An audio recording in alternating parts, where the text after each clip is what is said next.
5, 4, 3, 2, Manchester 1, United have 0. reached the promised land. How are we doing, everyone? Happy birthday to me. Yes, I just gave myself a little birthday appreciation at the start of this show. I am 1 minute late. Late to your own birthday party. You're supposed to be, right? Well, maybe you're not supposed to be. Look, good morning to everyone. We are here to basically moan about referees for probably around about half an hour. And this isn't going to be something that I say is associated just with Manchester United. I think it's a wider problem that exists in the Premier League. It really, really does. The Premier League is the best league in the world. And we're going to run through everything that happened in that 0-0 draw yesterday. It was frustrating. It was one of the least enjoyable games I think you'll watch, just because it was just, I don't mean from an entertainment perspective. I mean it was just horrible to watch. United with 10 men for 60 minutes up against it. The defense held out. We'll run through it. We'll speak about the Casemiro red card, the handball penalty that wasn't given, the Bruno Fernandes penalty that wasn't given, the Marcus Rashford foul. Was that a penalty? We'll speak about that too. We'll run through everything. Erik Ten Hag's comments, your reaction to that game, and we'll speak about the Real Betis game coming up and anything else you want to talk about this morning. But who's down there in the comments this morning? Good morning. My brain is definitely, I reckon I'm about 60% functioning today, roughly. It was a birthday weekend. I had a good weekend, but I want to go back to bed. Brian, good morning to you. I suppose that is just me getting old, isn't it? Damn. Oh, Captain K, good morning to you. Lance, John, you're there. Derek Martin, good morning there. We've got Alex. How you doing, buddy? Makete, we've got Ines Fouché, we've got DP, we've got Stuart Foster, who's on Facebook. We've got Saul, we've got Hanzala. How you doing there? We've got we've got Reds watching around the world as always. I love the community. I really, really do. I think I said that. I must say it like 100 times every single stream, but it is the best community in the world, and I'm really, really happy to launch on my birthday a present for everyone else. We've launched the giveaway for the PS5, right? I told you about this on Friday. Let me drop the link down there. It is here. Right? I can't even play it. I can't even open it. It's not mine. It's going to be somebody else's. But that is the PS5 that we are giving away here on United People's TV. It's a raffle, £1 per ticket. 10% of all proceeds will be going to the Mental Health UK charity. I decided to link up with those guys. I think you know full well that I see it as quite an important part of, I just see valuing your mental health as a massively important thing, which I think a lot of people oversee. But that's been launched. Good luck. You can win it for £1. I think it's a wicked giveaway. I think so anyway. And I'm going to bar you from the comments from today. You got one more chance. Luca Mora coming in here, nice and chirpy as always. Sam, stop your excuses. We're not good enough. Ooh, I don't know how else I'm supposed to. I don't know how else I'm supposed to react to something like that. Yeah, Man United I would. How can you be good enough when you played 60 minutes with 10 men? But yeah, I think there were issues with that game yesterday, tactical issues. Bruno Fernandes being that deep, I didn't particularly like it. But yeah, Luca, I think I will actually moan about the ridiculous inconsistency of a system that's supposed to improve the quality and the consistency of officiating in the Premier League. It's the ultimate irony of it all. There's a couple of super chats. Let me read these ones out. I don't like missing any of them. Where are they? Up here. Matt Richard. Cheers, dude. Thank you very much. Mate, refs. I'm not saying refs are garbage, but I'm just saying I'll get into it in a little bit. I'm getting into it a little bit. That's definitely not true.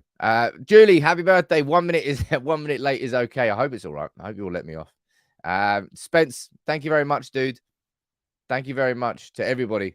Honestly, I say it to everyone. I keep speaking about how amazing this community is, right? But let's discuss this right together. The first thing I want to say before we have this conversation is this. Maybe I'm going to slightly undermine my own opinion a little bit later in the show, but I don't particularly think that there is an agenda against Manchester United and Manchester United alone. It's only Manchester United that get bad decisions against us. Nobody else gets the same sort of treatment that we do. That's not what I'm arguing. I think that every Premier League club fans of could come out and be like, no, it's us who get more decisions against us. And that was always the case, right? That was always the case before VAR existed. Every club thinks their club is sort of hard done by. So that hasn't changed because of VAR. But the concept of VAR is video assisted refereeing. That's what it stands for. The idea of it is to take a little bit of the responsibility away from the human referee in real time to be able to make a better judgment call. But ultimately, VAR system is just another referee somewhere else. And he makes the call there instead of the call on the pitch. And it's still completely down to that human judgment. And that for me was the problem yesterday. That was the problem that Erik Ten Hag rightly called out. And he said the game was influenced by the referee. And of course, it absolutely was influenced by the referee. Jay Shaw here with a conspiracy theory. VAR was created by betting people. That is indeed a conspiracy theory. But Erik Ten Hag is completely right here. And by the way, I want to quickly say, I apologize that Marcus Rashford's not on there. I've ordered some masks in that hopefully be slightly better than the masks I've been making by printing faces off and shoving them on the mannequin. But they will be here a little bit later in the week. Ines, you're down here saying, what's it? I just saw the comment that distracted me. No, dude, you can go straight onto the link. I've just sent you the link there. It's directly on the website. Or you're saying the issue is that it's subjective and not objective. And of course, being a referee is a subjective concept, really, because it's ultimately down to the discretion of the individual. Ten Hag is spot on here when he said the game was influenced by the referee, right? And I think, shout out to Joey for saying this. I think my mate Joey, because I think he's pretty right. If you're looking at Fergie back in the day, if you're looking at Mourinho, if you're looking at Klopp, if you're looking at Guardiola, I'm not saying that they influence referees, but they understand that referees can and probably should be influenced. And you have to, if you can gain an inch somewhere, if you can gain an inch somewhere by exerting a little bit of pressure in the media on the referees, then yeah, you should probably do it. And maybe Ten Hag doesn't do that so far. I remember Jurgen Klopp when Jurgen Klopp complained that Man United got too many penalties and then we hardly got any decisions whatsoever. I don't think Ten Hag went in. He didn't go in hard enough for the FA to give him a ban for that, in my opinion. But we can, as a community here, we can complain about it and we can speak about it, because let's start with there were three, you could argue maybe four major decisions that happened in that game that were all questionable. Now, I'll put a poll up here for this one. And let me see. I want to see what you think, right? Let's start a poll. Should Casemiro have been sent off, right? That's going to be the first question here. Yes or no? Right. You can let me know what you think in the comments. You can vote it on the poll. Do you think that Casemiro should have been sent off? Because my immediate reaction was absolutely not. In real time, it looked like a fair tackle. On the replay, studs. He didn't go in there with 2 feet. He didn't go in there with massive. He went in there with the aggression that you would expect of a powerful central defensive midfielder, but nothing more than that. The bottom of his foot hits the ball. The foot bounces up. and the studs make contact with the player's leg. But I think in the reaction to it, you can even see, was it Alcaraz? I think it was the player who was tackled by Casemiro, was even consoling him as he went off. Even the players were surprised that he went off. It was, if you look, and look, this is herein lies the problem, right? And I'm not really, I suppose I'm not even really looking at Anthony Taylor in that sense. I'm looking at Andre Mariner, because Andre Mariner was the VAR official. And this is the big thing. It's the lack of consistency. As I said, that same conversation is something you applied to refereeing standards before VAR came in. But the concept of VAR was to tighten all of this up, was to take away that need for a referee to do it in real time and to be far more accurate. And as all said there, objective with the decisions. But Casemiro was sent off. And you don't have to look far at all to find those inconsistencies.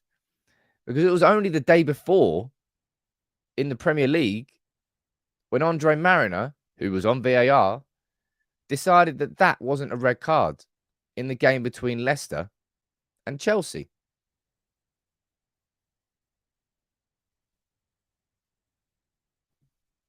You look at it and you go, huh? Because it doesn't make any sense. It makes no logical sense. And that there is the issue. How, and it goes to show that it is just down to subjectiveness of whoever is in control of VAR. So instead of fixing a problem, you just moved it somewhere else. You haven't created a solution to the situation. You've just, instead of leaving it on the pitch, you've just moved it into a different room with a computer. Casemiro was absolutely distraught when he went off. This is a man who didn't get a single red card for Real Madrid in his entire career and who now has got 2 red cards in what, 29 games? No, even that. I don't know how many games we played. 27, 26, 25, 25, 24, 25, I think. So look. 26. Close enough. Didn't get one. Now he's now missed 1 game through the yellow suspension against Crystal Palace. Then he missed 3 games. That's 4. And now he's going to miss another 4. He's missed 8. That is a substantial wedge of United season that he has missed through red cards. It's unreal. But it's that, as I said, this is where the issue lies. This is not, in my opinion, this is not an agenda against Manchester United. This is a wider Premier League problem. I remember, I always remember it. Like that VAR was supposed to be introduced for, if I remember correctly, and my definition might be wrong. It was introduced for those game-changing situations. Was that player, was anybody offside in the build-up to that goal? Was that a red card? These sort of situations which, you know, can change the complete outcome of the game. That's where, well, in my opinion, that's where VAR was supposed to come in and fix those issues. And here we are. I don't know how many years it's been since VAR was introduced, but the issues seem more prevalent than ever. It's just, it's weird.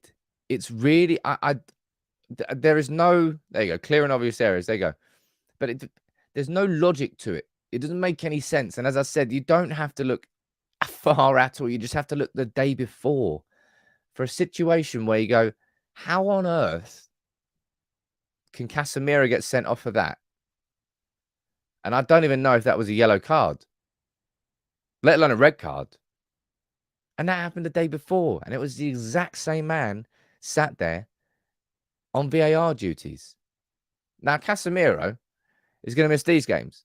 Fulham at home, Newcastle away, Brentford at home, and Everton at home. He won't play in the Premier League now for around about, I think, 30 plus days. Now, this, I think, is a really good question there from Brian. I'm going to quickly head down here and see it. I mean, I know what the poll result's going to be. 80%. So it's been 600 votes so far, and 80% of you do not think that Casemiro should be sent off. But I tell you what, I think I'm going to leave this as the main poll question for the rest of this show. Do you think United should appeal Casemiro red card? Yes or no? Because I think that really is a really good question. Des, you sent in a super chat. Let me read this out for you. Saying, I've always felt that certain people and organizations use VAR. So there's another conspiracy theory down there from Des. VAR is a betting scam. Like, maybe there'll be something that comes out in the goodness of time. But do you think the United should appeal that red card? Of course, you know what an appeal means if it doesn't go through. In fact, I'm not sure. Again, I'm not sure on the definition of this, but you can get an extra game added to the suspension. So 4 games could turn into 5 games, I think, but that only comes into account. You can correct me if I'm wrong here. I think that only comes into account if it's considered a frivolous appeal. You know, like if your player gets sent off of violent conduct after flying in with a 2-footed challenge and it's obviously a red, and you try and appeal that, you get a game added because it's like, well, no, you're obviously not going to win that appeal. That's frivolous. I don't know whether that is the case or not. It strikes me that United won't.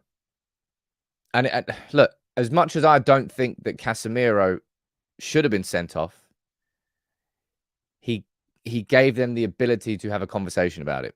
He gave them a decision to make. And now I think that decision was incorrect. Now, you might say that is subjective, Sam. How can you say that? Because you can easily send him off. And that was the decision that was made. Anthony Taylor, he gave me a yellow card in real time. Andre Marino was like, hold up. You sure about that? And then he went and took a look at it. But in my opinion, that wasn't. I know we've spoken about it 15 minutes here, but that's because we're seeing a man now who is so integral and important to our team, who now won't play for us. But in my opinion, it wasn't the worst decision of the day. Now, I said this as it happened during the game, that it absolutely should have been a penalty when Bruno Fernandes was tackled by Walker Peters.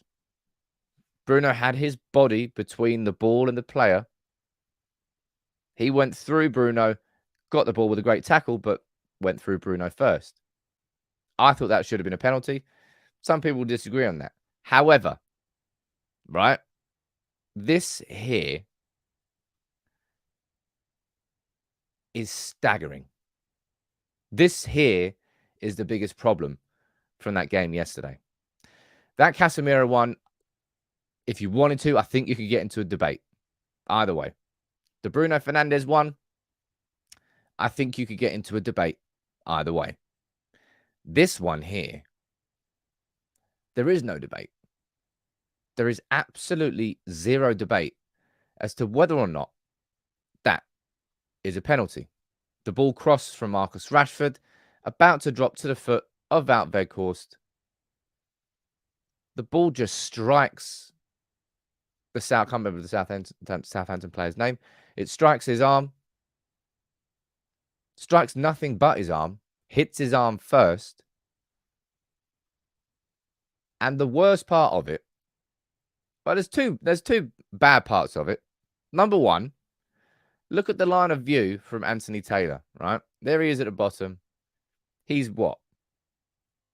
10, 15 yards away with no obstruction. The ref has put himself in the absolute prime position. Great positioning from him. And he doesn't give that. Okay, cool. Maybe he didn't see it in real time. Maybe for some reason he was looking over there. Maybe for some reason he just had his eyes closed. Okay. Go to VAR then. No. And that there is the single biggest issue of yesterday. That didn't go to VAR. How on earth did that not go to VAR?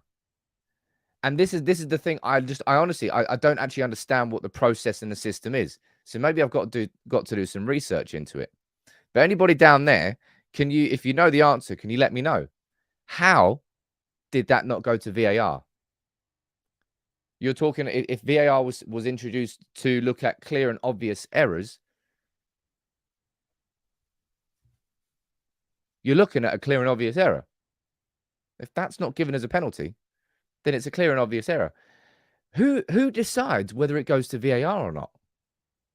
Is it the man sitting? Is it Andre Mariner yesterday? Did he look at that and just go, nah? That for me was the worst of all the decisions. As I said, the Casemiro one, although I agree with you that I don't think it was a red card, I think you can debate either way.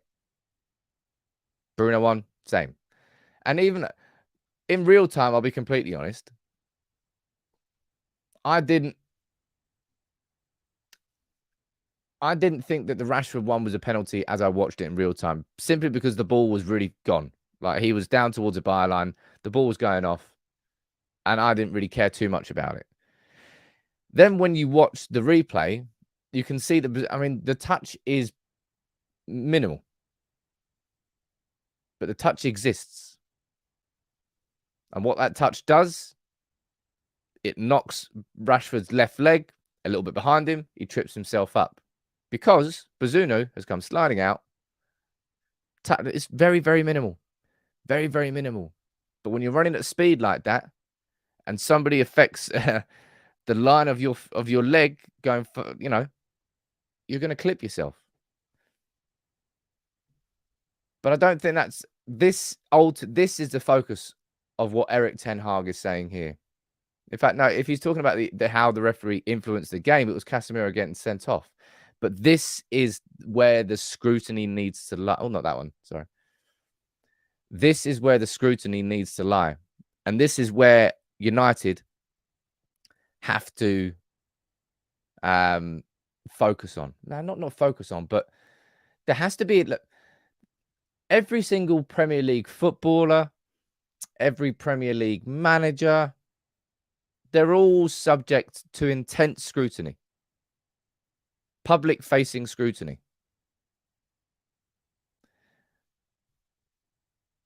The referees and the refereeing system has to be held accountable to the same standards.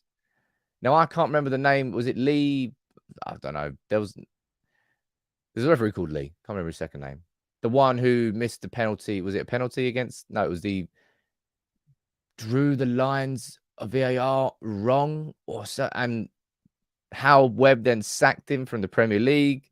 The PGMOL came out and released a statement. It's mad. I'm going to go down here and read Lee Mason. It was, there you go. I knew it was Lee something. But there has to be accountability for this. Because we genuinely have the best league in the world. The quality of the football is unreal. And I hate having to spend so much time talking about it. But it's a big old problem. And as I said, this is not a problem that is specific to Manchester United. I guarantee if I was to type it into Google now and I did my research, I could find articles from every single Premier League team thinking that their team is hard done by with decisions. It's something that always exists in football. And it always, I'm not saying it should, but it always will. But that there staggered me. Really staggered me. That was the one I was like,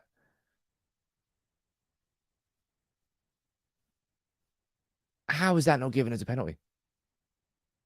And how doesn't it go to VAR?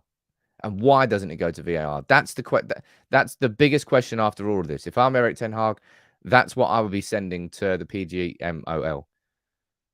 Please explain to me why that decision was not looked at on VAR. Who has the ability to make that call? DP, you're saying, look, there's no accountability for refs. No challenges allowed, or you get punished again. It's like it's taboo, isn't it? You can't. Erik ten Hag.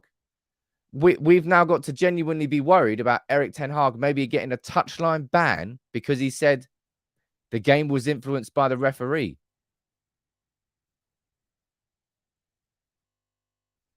It's like not saying Voldemort's name in Harry Potter. It's like you are not allowed. How dare you? How dare you speak out against the referee? Nah, ban, touchline ban. Say nothing. It's like it's illegal. You can't even say anything about the referees in public. It is a bit of a madness, really, when you think about it. Paul Bridget, how you doing, buddy? Nice to see you there, rejoining as a member. And look, Daisy, they don't, right? No club gets any more decisions, or maybe some do, but I'm a big believer that in the course of a whole season, refereeing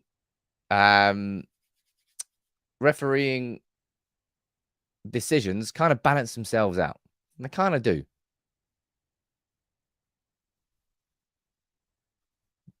I keep clicking the wrong photo, but this one here just doesn't make any sense.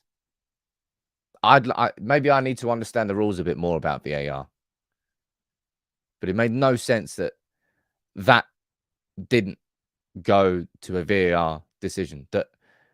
Because if Anthony Taylor, right, if he walks up to that monitor and he looks at that, he's given a penalty. 1,000,000% he's given a penalty. But he wasn't given the opportunity to. Now, he made a massive mistake seeing that in real time. And no, in fact, I can't actually... Yeah, I can begrudge him for that because he's about 12 yards away. There's no way on earth that he should be missing that. Let me see what you're saying down here. Yeah, look, you can laugh and joke about it, but we've really got to sit here and worry that our manager might get a touchline ban for mentioning that. It's crazy. It's crazy. There has to be some level of accountability to this. If you're really going to scrutinize, as I said, if you're really going to scrutinize players and managers and hold them accountable to a really high standard, then the same logic has to be applied to the referees who are in control of the game, or you've got a massive disconnect. You do. You really, really do. Warren, how you doing, buddy? You're saying it's almost as if yeah, that's what I mean. And I don't know. I suppose in my head, I'm trying to compare it to other situations. It's like if you're in a court and you've got two lawyers, they've done their research. They know everything about precedents. They've read the law books, and they've got it all inside their heads. But ultimately, they've got a judge in front of them making sure. He goes, hold up. No, you've interpreted that. That's wrong. That's right. That's wrong. That's kind of what VAR was supposed to be. That person who makes sure that the accountability is there on a higher level. But instead, it's just not worked out that way. They've managed to introduce a system which is honestly, like, I detest VAR. I absolutely detest it. Football, yeah, right? It's absolutely crap when those decisions go against you. But I've watched football my whole life, man. That's just part of the game. Man United, would we have won the league if Drogba's offside that he was about 4 yards offside when Chelsea scored that goal at Old Trafford? Shouldn't have stood. We move on from it. It's just one of those controversial decisions that you speak about in years to come. You go down the pub and you argue about. Yeah, I wish that hadn't have happened, but it did happen. But VAR was supposed to be brought in to take those inconsistencies out of the game. And we're years into it now, and the inconsistencies are as strong as ever, and VAR is just crap. Is it a goal? Don't know. Celebrate, but you're like, let's just wait another 3 minutes so we can look at it in slow-mo and then decide whether it's a goal. You can't even celebrate wildly in the 97th minute for a winner anymore. Well, you do anyway. In fear, the VAR might just rule it out. I wish they never brought the system in. I remember watching, I think it might have been, maybe, I'm not sure. It might have been Euro 2016. There was an international tournament where I think for the first time, video assisted refereeing was introduced, I think for around goals, around offsides, and it was completely automated and it worked perfectly. I was like, wow, that's quite impressive. And I liked it. Now, was it goal line technology? Was it offsides? It was the earliest introduction of it. And it worked flawlessly at the whole tournament. But everything that's happened since has just been lesser versions of that. And I just do not like it, man. I really, really do not like it. Robert, you're saying is VAR as bad? I don't know that. As I said, is it worse in the Premier League, or do we just have more exposure of it? I imagine it's probably that we just got more exposure of it. I imagine, again, just like every Premier League team will be able to complain that their team is the worst off. I imagine every European country that has some sort of VAR system in place, they're all going to say, no, ours is worse than yours. I don't know that. I'll be completely honest. There's a super chat there from a good man, Carl. Ray, sorry, not Ray. Oh, Ray Carl. How you doing, buddy? He's saying, what made me angry is so obvious that the call should have been given, but still, no, it's plain to see. I mean, it's what makes me angry as well. Paul, you're saying, look, I've got a lot of respect for Ten Hag. Done a great job, but he should be clever with his language. Should have said instead, we don't want the referees to influence the games. Hey, dude, it's almost like English isn't his first language, and maybe that's exactly what he did mean. But this is what he said after the game as well.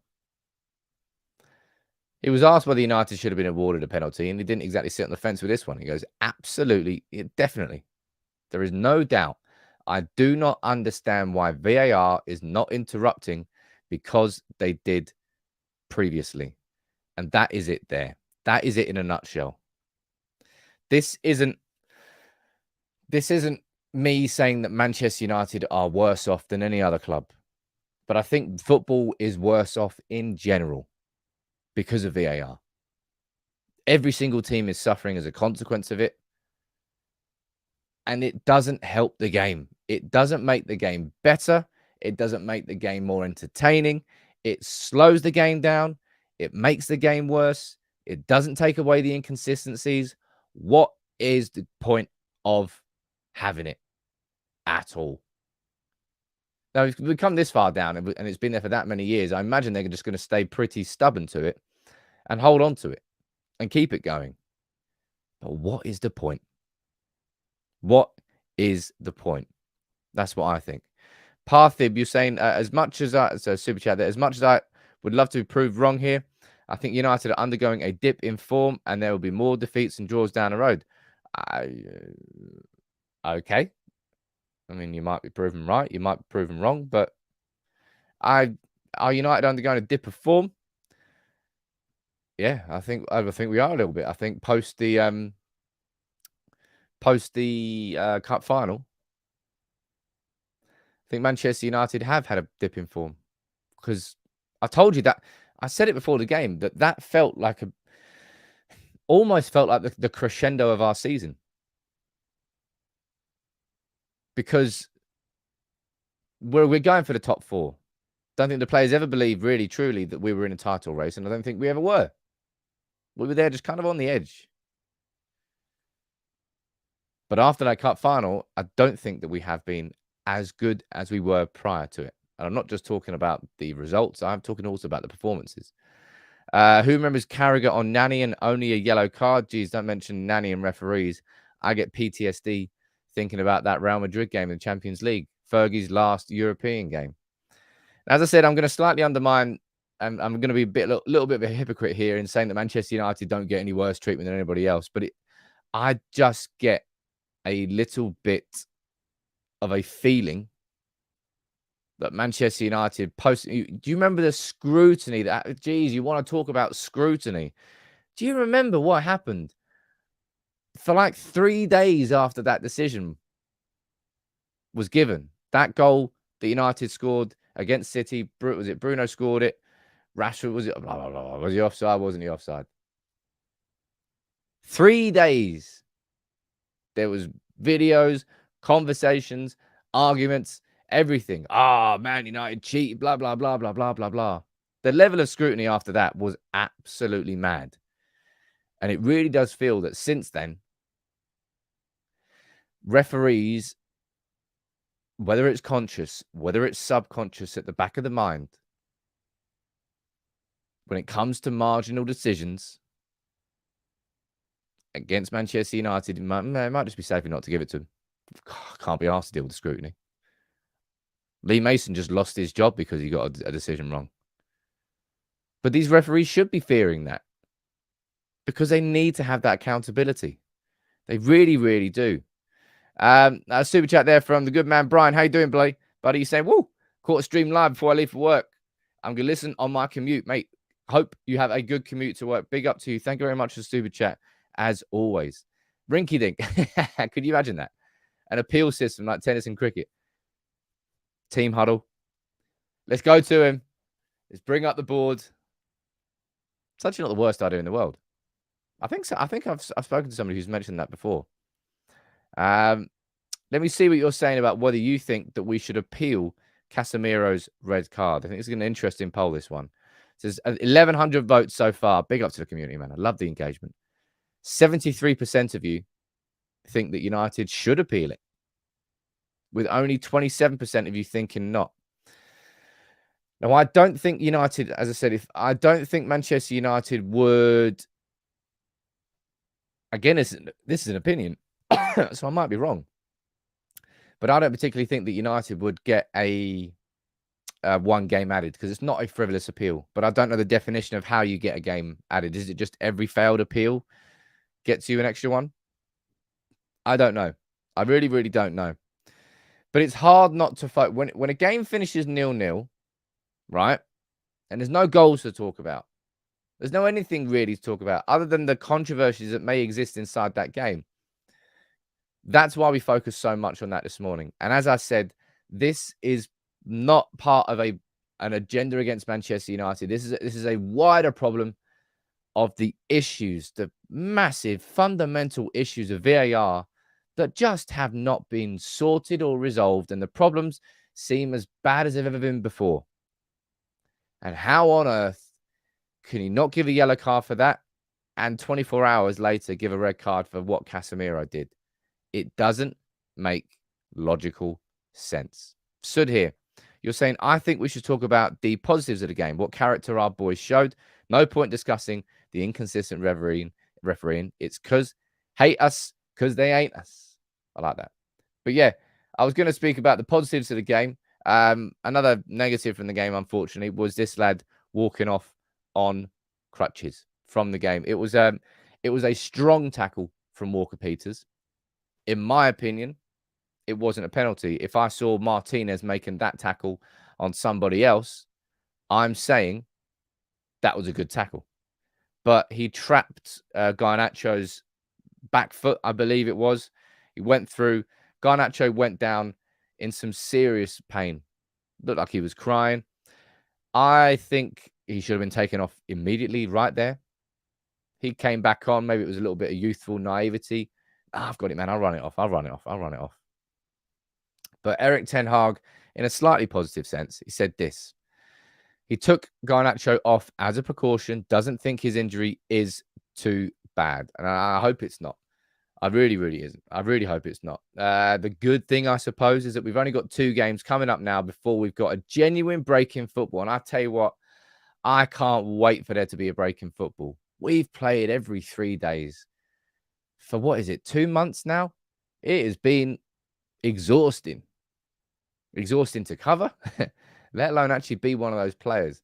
I'm surprised we haven't had more physical injuries, if you want to call it that, given that we've been playing every 3 days.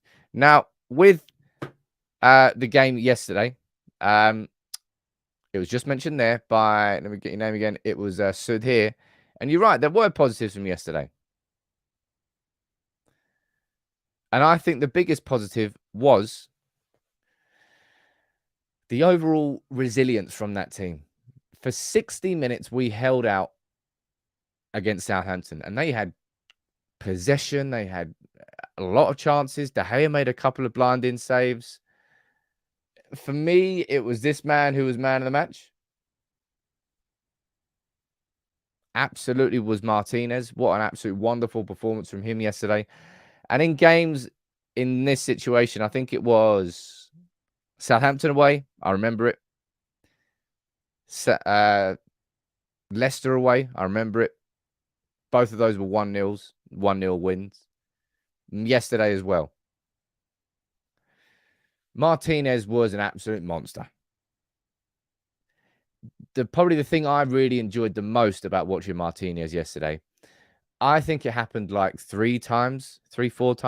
Now, maybe you will disagree with me on this, and I know quite a few of you will, but there were situations where Martinez was pressed really aggressively by Southampton players, but instead of just passing it off and crapping his pants, once he did a little Cruyff turn, once he just held the defender off and just went around him. In those situations, Martinez has the sort of composure that we need across all of our defenders, that we need David De Gea to have on the ball. In those situations, when you're getting aggressively pressed by a high press, you don't just have to panic.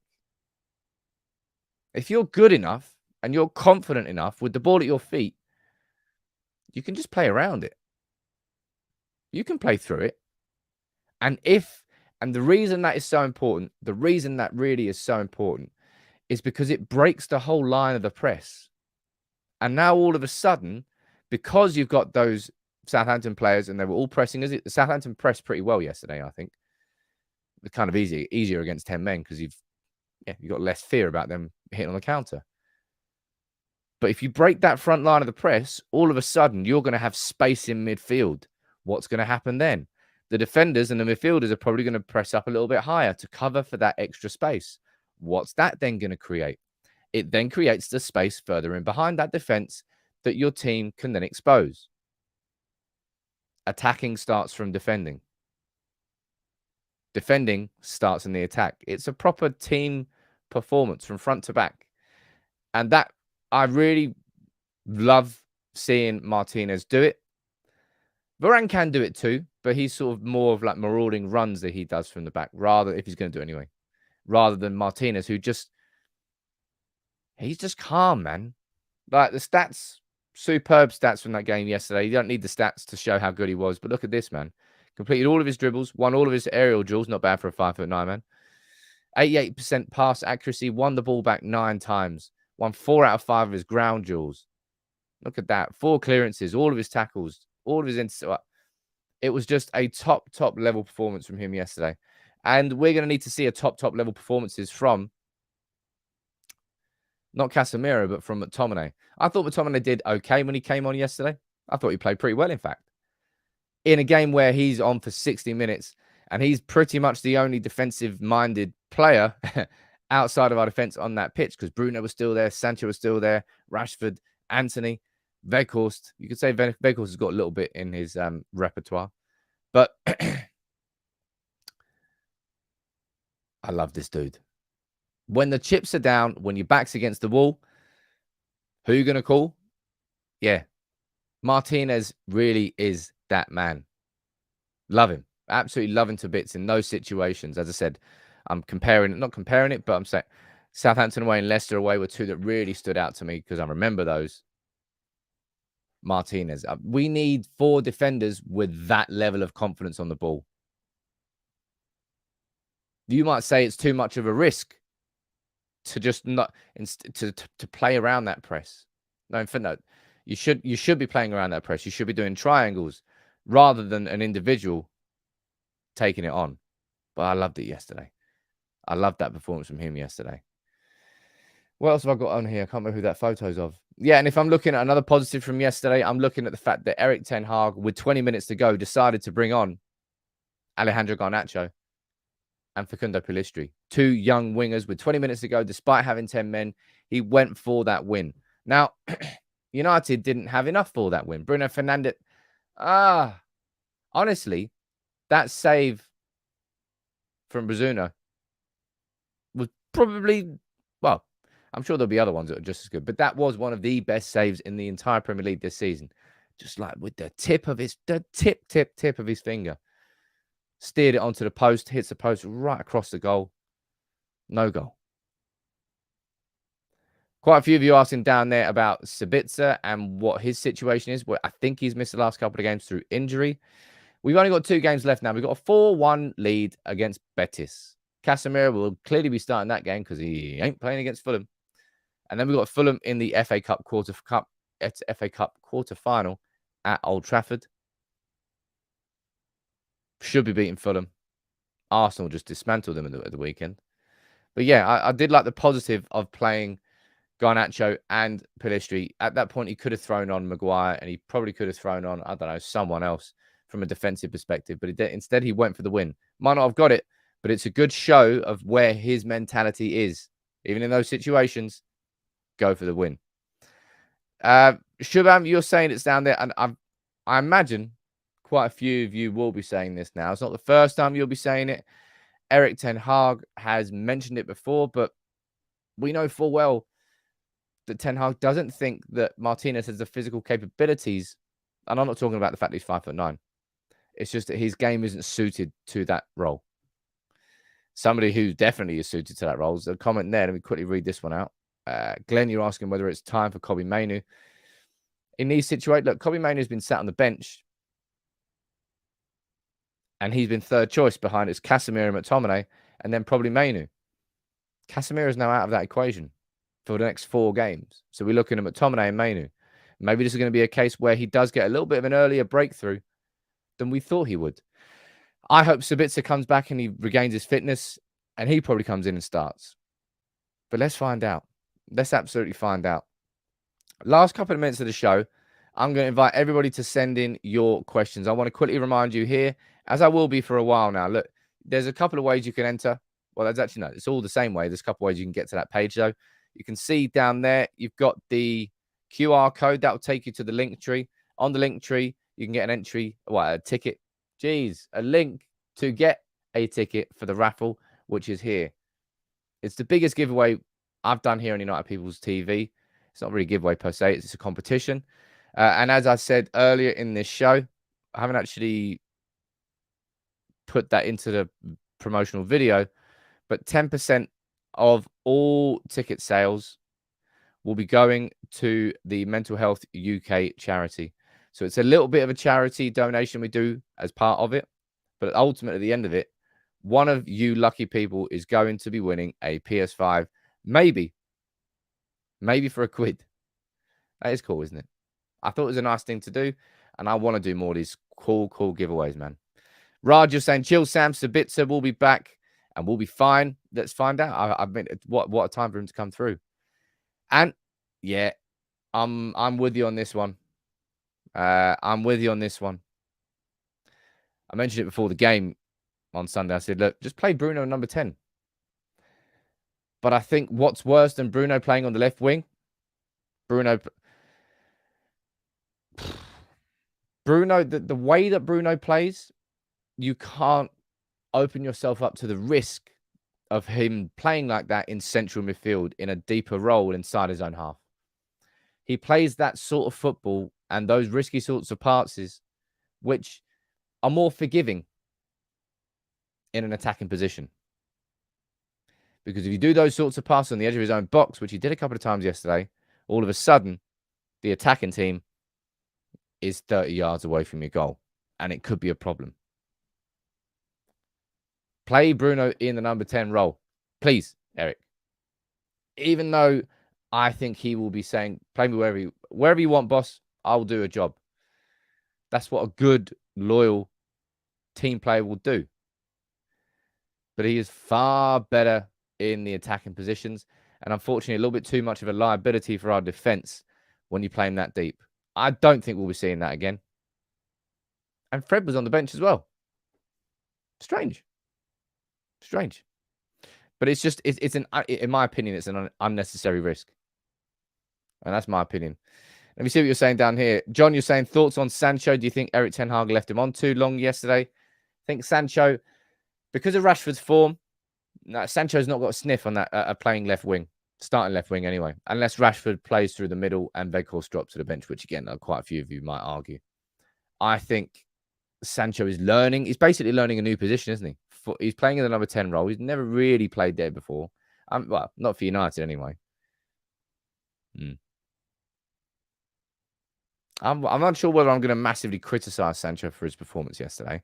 But yeah, look, Sancho playing in the number 10, kind of an unusual position. Bruno playing in the number 8. Well, it wasn't really number 6. It wasn't just playing as a part of a central midfield pivot. Yeah, it was a bit weird. I didn't particularly like it. The good thing is United will move forward. The unfortunate thing is that United, after what happened last weekend at Anfield, they lost to Bournemouth, and it was the perfect opportunity for United to go, yeah, well done. You've had your cup final now, Liverpool, but we're going to move forward and we're 10 points ahead of you again. We weren't able to take advantage of that. We're 8 points ahead of them, which is still a big, big old gap. But it's a shame that we couldn't properly bury it. That's what I think so anyway. But good morning. Honestly, can I just say down here to everybody, Gungshi, I see you there, my man. To Amy, to absolutely everybody who's saying happy birthday. Thank you very much. I've even got a balloon. Can't say fairer than that. And what better way to celebrate my birthday than to give you the opportunity to win a PS5 for £1. I'll be plugging this quite a bit because I'm proud of the competition. I think it's a pretty damn cool competition. But that is it for today. I tell you what, ladies and gents, I reckon I'm going to give myself the afternoon off. I fancy chilling out. So I don't think there'll be a lunchtime video today. And I'll be honest, if I was doing a lunchtime video after drawing 0-0, what am I going to do? I'm going to moan about the referee again. And that's why I didn't do a podcast yesterday. We'd normally have one after every game on Thursday and Sunday. I decided to do a rain check on it because I said, you know what it's going to be? Just a load of moaning about the ref. I don't particularly think anybody wants to listen to that. Maybe I'll do a video today at lunch. I'll think about it after this. But I want to say a big thank you to every single one of you for making this community what it is. Love you all. I'll be here tomorrow.